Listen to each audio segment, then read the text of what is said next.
Yemen মধ্যপ্রাচ্যের একটি দেশ। এটি আরব উপদ্বীপের দক্ষিণ পশ্চিম প্রান্তে অবস্থিত। ইয়েমেনের জনসংখ্যা অল্প, দেশের অর্ধেকের বেশি অংশ বসবাসের অযোগ্য। দুয়া চ্যানেলে আজকে পর্বে থাকছে ইয়েমেন সম্পর্কে কিছু তথ্য। ইয়েমেন দক্ষিণ পশ্চিম এশিয়াতে আরব উপদ্বীপের দক্ষিণ প্রান্তে ওমান ও সৌদি আরবের মধ্যখানে অবস্থিত।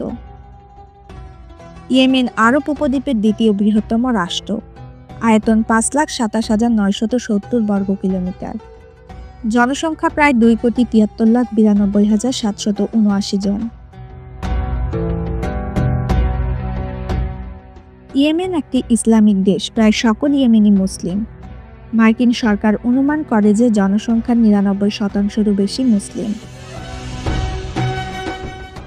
আধুনিক প্রমিত আরবি হল ইয়েমেনের সরকারি ভাষা, যদিও ইয়েমেনি আরবি স্থানীয় ভাষায় ব্যবহৃত হয়। সানা ইয়েমেনের রাজধানী ও বৃহত্তম শহর। ইয়েমেনের সংবিধান অনুযায়ী সানা দেশটির রাজধানী, যদিও 2014-15 ইয়েমেনি অভ্যুত্থানের পর আন্তর্জাতিকভাবে সরকারের সকল প্রশাসনিক দপ্তর এডেনে স্থানান্তর করা হয়েছে। 2015 সালের মার্চে রাষ্ট্রপতি মানসুর হাদি কর্তৃক এডেনকে অস্থায়ী রাজধানী হিসেবে ঘোষণা করা হয়েছিল। সানা পৃথিবীর সবচেয়ে প্রাচীনতম শহরগুলির একটি। এটি পৃথিবীর সর্বোচ্চ রাজধানী শহরগুলির মধ্যে একটি। পুরাতন সানা শহর হল ইউনেস্কো ঘোষিত একটি বিশ্ব ঐতিহ্যবাহী স্থান। ইয়েমেনি রিয়াল হল ইয়েমেনের সরকারি মুদ্রা। এক ইয়েমেনি রিয়াল সমান 0.49 বাংলাদেশি টাকা। আল সালেহ মসজিদ হল সানায় অবস্থিত ইয়েমেনের বৃহত্তম মসজিদ। এটি সানা শহরের দক্ষিণ প্রান্তে আল সাবিন মা ও শিশু হাসপাতালের দক্ষিণে অবস্থিত। ইয়েমেনের ঐতিহাসিক শহর এবং শহরগুলি তাদের ঐতিহ্যবাহী টাওয়ার হাউসের জন্য বিখ্যাত, যা মাটির ইট বা পাথর দিয়ে তৈরি এবং বহুতলা উঁচু। সানা, শিবাম এবং জাবিনদের পুরাতন শহরগুলিকে ইউনেস্কোর বিশ্ব ঐতিহ্যবাহী স্থান হিসেবে মনোনীত করা হয়েছে। শিবামের অট্টালিকাগুলো মূলত মাটির ইটের তৈরি আবাসিক ভবন। এখানকার অট্টালিকাগুলোর মধ্যে 500টির অধিক ভবন উচ্চতায় 5 থেকে 11 তলা পর্যন্ত উঁচু।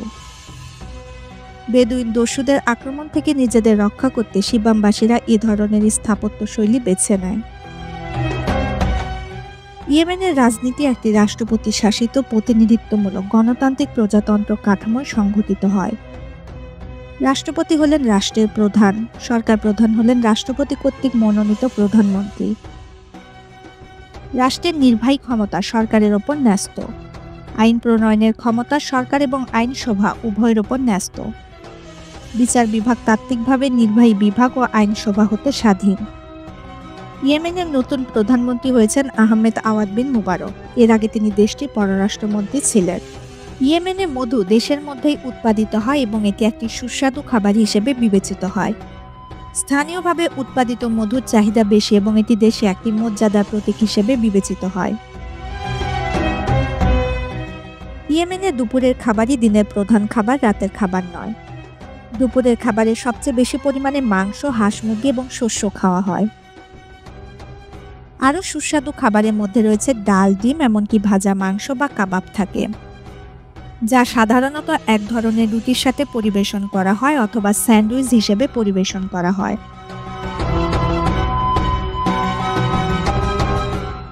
ইয়েমেনে মেয়েদের ভর্তির হার মধ্যপ্রাচ্যের দেশগুলির মধ্যে সবচেয়ে কম এবং ছেলে ও মেয়েদের মধ্যে এবং শহর ও গ্রাম অঞ্চলের মধ্যে বিশাল বৈষম্য রয়েছে।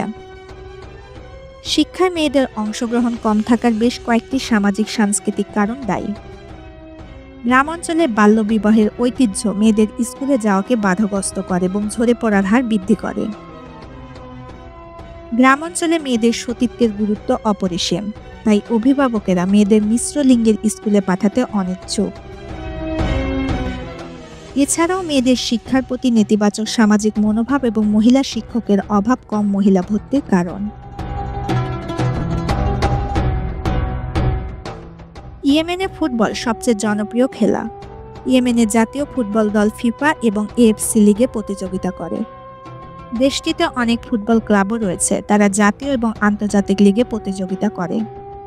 1990 থেকে 91 সালের পারস্য উপসাগরীয় যুদ্ধের সময় ইয়েমেনের ইরাকের প্রতি সমর্থনের ফলে ইয়েমেনের অর্থনীতি ক্ষতিগ্রস্ত হয়েছিল। সৌদি আরব প্রায় 1 মিলিয়ন ইয়েমেনি কর্মীকে বহিষ্কার করেছিল এবং সৌদি আরব এবং কুয়েত উভয়ই ইয়েমেনের জন্য অর্থনৈতিক সহায়তা উল্লেখযোগ্যভাবে হ্রাস করেছিল। 1994 সালে গৃহযুদ্ধ ইয়েমেনের অর্থনীতিকে আরও দুর্বল করে তুলেছিল। ফলস্বরূপ ইয়েমেন তার অর্থনীতিকে টিকিয়ে রাখার জন্য বহুপাক্ষিক সংস্থাগুলির সাহায্যের উপর ব্যাপকভাবে নির্ভর করেছে। ইয়েমেনি সংকট শুরু হয় 2011 থেকে 12 সাল থেকে, যখন রাষ্ট্রপতি আলী আবদুল্লাহ সালেহ, যিনি 2 দশকেরও বেশি সময় যাবৎ ক্ষমতায় আছেন, তাকে অপসারণের জন্য আন্দোলনের সূচনা হয়। 2012 সালের শুরুর দিকে ইয়েমেন সরকার ও বিদ্রোহী দলগুলোর মধ্যে সম্পাদিত চুক্তির আলোকে সালের ক্ষমতা ত্যাগের পর সালের প্রাক্তন উপরাষ্ট্রপতি আব্দুর রহমান মানসুর হাদি নেতৃত্বাধীন সরকার দেশটিতে বিদ্যমান ভিন্ন রাজনৈতিক বিভাজনকে একত্রিত করতে এবং আরব উপদ্বীপের আল কায়দা এবং হুতি উভয় পক্ষের হুমকিকে মোকাবেলা করতে চেয়েছিলেন। হুতিরা দেশটির উত্তরে কয়েক বছর ধরে দীর্ঘস্থায়ী বিদ্রোহ চালিয়ে যাচ্ছিল।